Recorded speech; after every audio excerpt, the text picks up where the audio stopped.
अस्सलाम वालेकुम dear viewers. जनाब जी, जैसा कि मैंने पहले भी आपसे बताया था कि अब मेरी प्रेफरेंस होती है ऐसी रेसिपीज़ हैसल फ्री हों, बहुत लंबी चौड़ी ना हो, बहुत ज़्यादा इंग्रेडिएंट्स ना हो, और फिर उसके अलावा टाइम कंज्यूमिंग ना हो। तो जनाब जी, आज मैंने ऐसे ही आपके लिए एक रेसिपी चूज़ की है। और आप कहते हैं ना कि आप वीडियो में मुझे भी देखना चाहते हैं, मेरे किचन को भी देखना चाहते हैं, तो लीजिए। मैंने अब रेसिपी स्टार्ट करने से पहले अपने आप को भी शो कर दिया है। और जनाब जी, इसके बाद मैं फ़ोन उतारूंगी, इसको लगाऊंगी मैं स्टैंड के ऊपर, और फिर रेसिपी हो जाएगी शुरू। जी, मैं बिल्कुल कोई तैयार नहीं हुई, मैं जैसी घर में थी, मैंने ये कफ्तान पहना हुआ है, बड़ा इजी है और जनाब जी कंफर्टेबल है। तो अब मैंने कहा चलें, कोई बात नहीं, मैं आपको इसी तरह अपने आप को शो कर देती हूँ। ठीक, तो चले चलते हैं रेसिपी बनाने। और रेसिपी कौन सी है? खड़े मसाले का गोश्त। जी हाँ, आपको पता है ना मेरे हबी को गोश्त कितना पसंद है, तो इसलिए फिर मैंने ज़बरदस्त किस्म का ये मटन है जो मैं खड़े मसाले का गोश्त बनाने जा रही हूँ। बहुत इजी है जी। तो देखिए, खड़े मसाले का गोश्त बनाने के लिए हमारे पास क्या इंग्रेडिएंट्स हैं। इनमें कोई भी ऐसा नहीं है कि जो आपके किचन में ना हो। साबुत लाल मिर्चें हैं, ये जनाब 12 अदद, 12 ले लें, 14 ले लें, जैसे भी ले लें। 250 ग्राम दही है, ये कूंडे की दही है। जैसा कि मैंने आपको बताया कि मैं हमेशा कूंडे की दही इस्तेमाल करती हूँ कुकिंग में। और ये है जनाब जी गरम मसाले, ज़ीरा है, नमक है, साबुत गरम मसाले हैं, काली मिर्च है, बड़ी इलायची है, और जनाब जी दालचीनी है, लौंग है। ठीक, और इसके बाद हमारे पास क्या है? लहसुन। अच्छा, लहसुन है, और ये है प्याज, कटा हुआ प्याज है। ये देखिए, ये कटा हुआ प्याज है, और ये पिसा हुआ लहसुन है। ठीक, और उसके बाद आधा किलो मटन है। तो ये दो जो चीज़ें हैं ना, इनके बारे में मैं आपको बताऊं, मुझे ऐसी चीज़ें इतनी अच्छी लगती हैं। ये मैंने अमेरिका से इस तरह की चीज़ें ख़रीदी थी। लहसुन था, प्याज था, मेरा ख्याल है शिमला मिर्च थी, लीमू था, टमाटर था, इस तरह की ये चीज़ें थी। उफ अल्लाह, मैं इतनी खुश थी कि कोई हद नहीं। और ये मेरा ख्याल है उस वक्त मैंने $10 ईच, मुझे महंगा तो लगा था उस वक्त के हिसाब से, जस्ट प्लास्टिक है तो, लेकिन मैंने कहा मैंने कौन सा रोज़ रोज़ यहाँ आना है या ऐसी चीज़ें ख़रीदनी हैं, मैंने बस ख़रीद ली। और ना सिर्फ मैंने अपने लिए ख़रीदी, बल्कि अपनी एक जानने वाली के लिए भी ख़रीदी, दोस्ती कह लें आप, क्योंकि उनको कुकिंग का शौक़ था। तो मैंने कहा वो भी मेरी तरह ये देख के निहाल निहाल हो जाएंगी। लेकिन हुआ ये कि जब मैंने उनको पकड़ाया, ये चीज़ें ला के दी, तो मैंने कहा मैं अमेरिका से लेके आई हूँ और मैंने अपने लिए भी लिए हैं और मैं बहुत खुश हूँ। तो वो मेरी तरफ ऐसे देखी, उनकी आंखें बता रही थी, जो ये कह रही थी कि अमेरिका से लाने के लिए आपको यही चीज़ नज़र आई थी। जी हाँ, और देखे ना, हर बंदे की आंख में हर चीज़ की एक जैसी वैल्यू नहीं होती।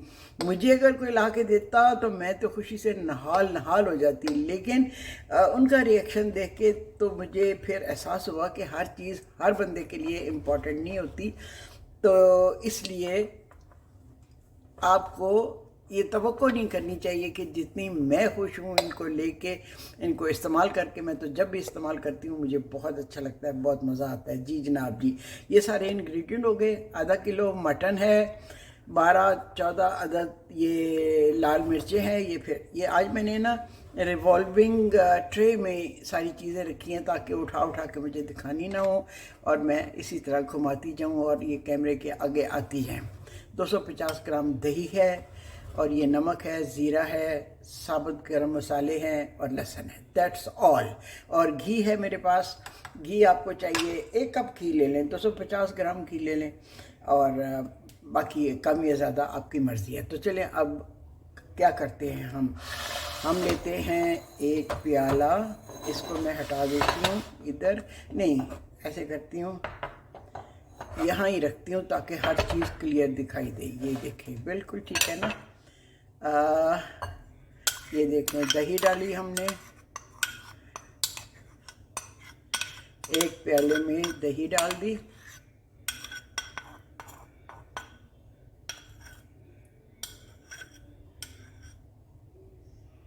ठीक।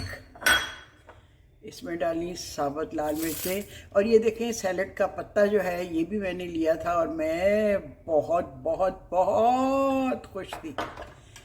और इसके बाद इसमें डालेंगे हम नमक और साबुत गरम मसाले, ठीक है। ये नमक डाल दिया, साबुत गरम मसाले डाल दे। ये सैलड का पत्ता भी मुझे बहुत पसंद है। और इसके बाद आप इसमें डाल दें प्याज। क्योंकि मैं प्रेशर कुकर में पका रही हूँ ना, तो इसलिए प्याज मैंने इस तरह का कटा हुआ डाला है। अगर आपने पैन में पकाना है तो फिर आप ऐसे करें कि प्याज को पीस लें, पेस्ट बना लें। और ये डाल दें आप अदरक लहसुन की पेस्ट, ठीक। ये हो गया। और अब इसके बाद हम डालेंगे इसमें ये गोश्त।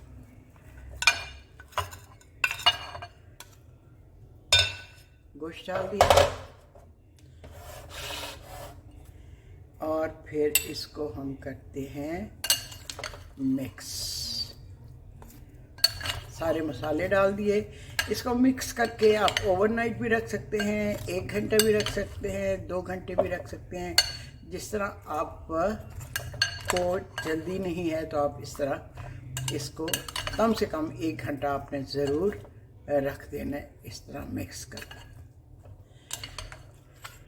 प्याज अगर आप ब्लेंडर में डाल के पीस के डालें तो बहुत अच्छा है। तो मैं चूँकि अभी प्रेशर कुकर यूज़ कर रही हूँ तो उसमें ये खुद ही पेस्ट बन जाएगा, इसलिए मैं इसको पीस नहीं रही। मैं चाहती हूँ कम से कम टाइम में मैं चीज़ बना लूँ। पहले उसमें पीसो, फिर उसको ब्लेंडर को धो, फिर रखो, टाइम लग जाता है ना। ये जनाब जी मैंने मिक्स करके रख दिया इसको। ये देखें, अब 1 घंटा बाद रखा रहेगा। और उसके बाद फिर मैं इसको प्रेशर कुकर में घी डालूँगी और घी के ऊपर इसको मैं डाल दूँगी। और फिर बाद में मैं आपको बताती हूँ क्या करना है। पानी डालने की ज़रूरत नहीं, क्योंकि ये दही के पानी में ही गोश्त जो है वो गल जाएगा। जी, प्रेशर कुकर में मैं घी डाल रही हूँ, 1 चम्मच भर के जमा हुआ है। अभी एकदम से ठंड फिर आ गई है, पिघला हुआ घी फिर से जमने लगा है।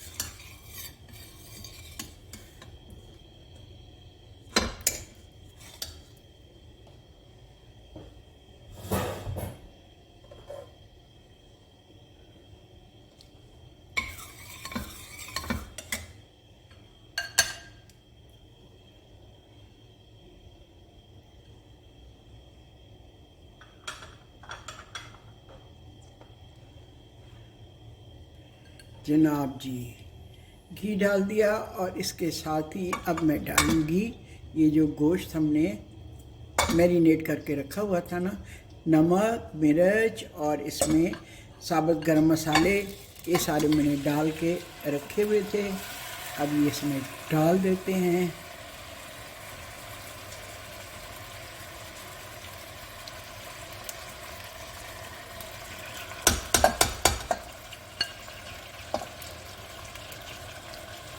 दही इसके साथ जो लगी हुई है प्याले के, वो मैं ये इस स्पैचुला का ये फ़ायदा है कि बिल्कुल आपका बर्तन जो है ना क्लीन हो जाता है, ठीक।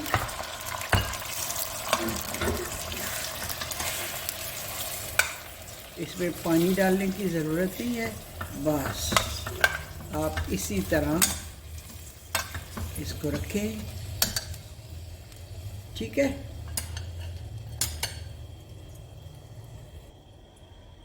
प्रेशर कुकर का ढक्कन मैंने बंद कर दिया और मैं 20 मिनट के बाद देखूंगी फिर, ठीक है।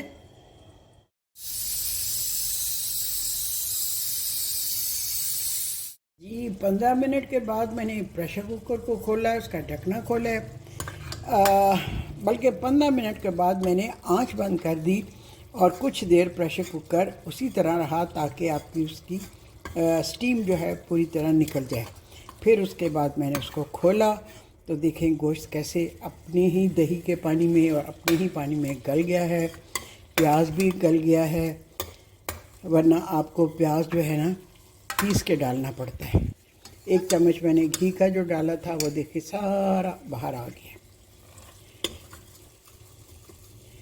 थोड़ा सा जो प्याज नज़र आ रहा है उसको मैं इस तरह से दबा रही हूँ। तो हमारा खड़े मसाले का गोश्त हो गया है तैयार और मैंने मंगवाई हैं तंदूर से रोटियां इसके साथ खाने के लिए।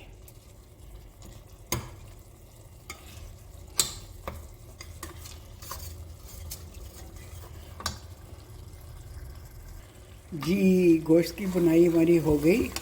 ये देखिए जितना घी मैंने डाला था सारे का सारा घी ऊपर निकल आया है, ठीक। और गोश्त भी गल गया है। नमक मैंने चखा है, नमक परफेक्ट है, बिल्कुल सही, इंतहाई मुनासिब। ये देखिए हमारा खड़े मसाले का गोश्त हो गया है तैयार। अब मैं इसको डिश आउट करती हूँ। जी प्रेशर कुकर भी ये घी और थोड़ा सा मसाला बच गया है। मैं घी इतना ज़्यादा नहीं डिश में डाल रही, तो जनाब जी कल इसमें मैं थोड़ी सी दाल या कोई सब्ज़ी थोड़ी सी वो डाल लूँगी और उसमें सारा गोश्त का जायका भी आ जाएगा। जी खड़े मसाले का गोश्त हो गया तैयार। घी बहुत ऊपर निकल के आ गया था, कुछ गोश्त ने भी अपना घी छोड़ा है क्योंकि कुछ बोटियाँ ऐसी थी जिनके साथ फैट भी लगी हुई थी जो कि मेरे हब्बी की बहुत ही फेवरेट है, तो इसलिए घी काफ़ी हो गया था। तो मैंने उसको निकाल लिया है। मैं उसमें कोई सब्ज़ी या कोई थोड़ी दाल डाल लूँगी। ये जनाब तंदूर की रोटी मेरी फेवरेट।